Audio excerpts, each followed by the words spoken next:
Hey everyone! Have you ever wondered what would really happen if you just dared to do it?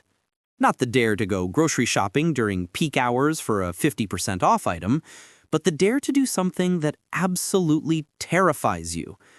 Be honest, each of us has at least one massive fear, sparkling like a diamond, but so blinding we can't bear to look at it directly. Fear of failure? Fear of rejection? Fear of talking to strangers? Or simply fear of waking up early on a Saturday? Yeah, I'm scared of that one too. But today, we're not talking about my fear of early mornings. Instead, we're diving deep into a question that could change your entire life, or at least make you rethink whether you should have that third slice of pizza. Oh, and before we embark on this journey of discovery, which might be a little silly, don't forget to hit that subscribe button and turn on notifications so you don't miss any of my mental adventures. So, what happens if you dare to do the thing you've always feared?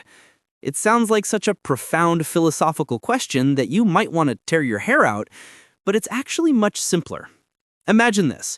You're standing in front of a door.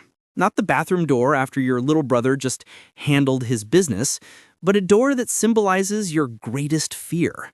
Behind it could be a terrifying monster, a crushing failure, or a blunt rejection that makes you want to crawl into a hole.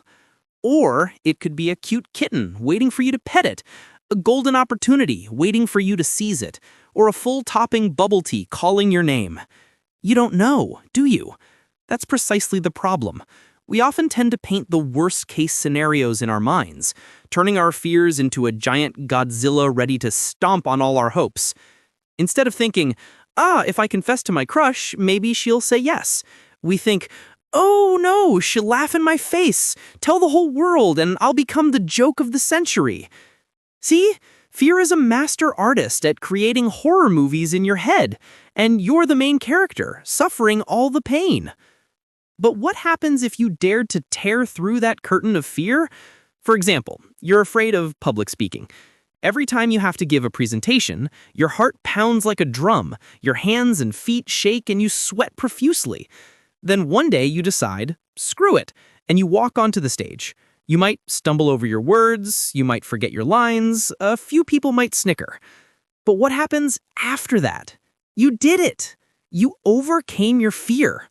You might not become a TED Talk speaker overnight, but you've opened a new door. Next time, you'll be a little less scared. The time after that, you'll be a little more confident. And gradually, that fear will shrink, turning into a tiny ant that you can easily squash. Or another example, you're afraid of rejection. You have a brilliant idea, but you're afraid that if you present it to investors, they'll dismiss it and tell you to go home and play with your toys. So you keep that idea locked in your head, letting it gather dust over time.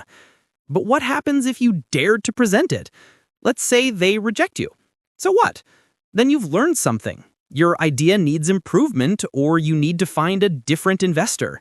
You haven't lost anything, except a little time and maybe a little ego. But in return, you've gained experience. You've learned how to face rejection, and more importantly, you haven't let fear steal your opportunity. Because if you don't dare to try, you'll never know what could have happened. You'll forever live in a world of what-ifs, of regrets. And trust me, what-ifs are a more terrible disease than laziness because they make you live an unfulfilled life. Fear is like an invisible cage. It has no bars, no lock, but it makes you feel trapped. You could move freely, but you choose not to. You could soar through the sky, but you choose to stay on the ground. And the sad thing is, you build that cage for yourself. Now, think about the thing you've always feared. What is it? Starting a new job? Learning a new language? Traveling alone? Saying no to an unreasonable request? Or daring to eat that durian fruit that everyone raves about? I wouldn't encourage that last one. Durian smell can be some people's ultimate fear. But back to the main point. What happens if you dare to do it? Maybe you'll fail miserably. Maybe you'll be embarrassed.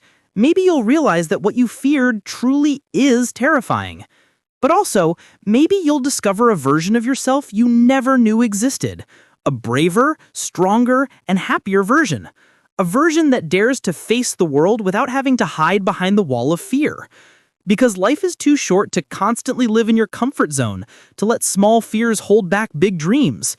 Sometimes the thing you fear most is precisely the door to the best things. So dare to open that door. Step out of your invisible cage. Dare to do the thing you've always feared. Because who knows, behind that fear might be a treasure waiting for you to discover. And if you don't dare to look for it, you'll never find it. This world doesn't owe you an easy life, but it will reward you with a meaningful one if you dare to take risks and face what makes you tremble. So, will you continue living in the shadow of fear, or will you dare to step into the light to see what truly awaits you? The answer is in your hands. As for me, I'm going to make myself a bubble tea, and I'm definitely not doing it because I'm afraid of facing some kind of problem, okay?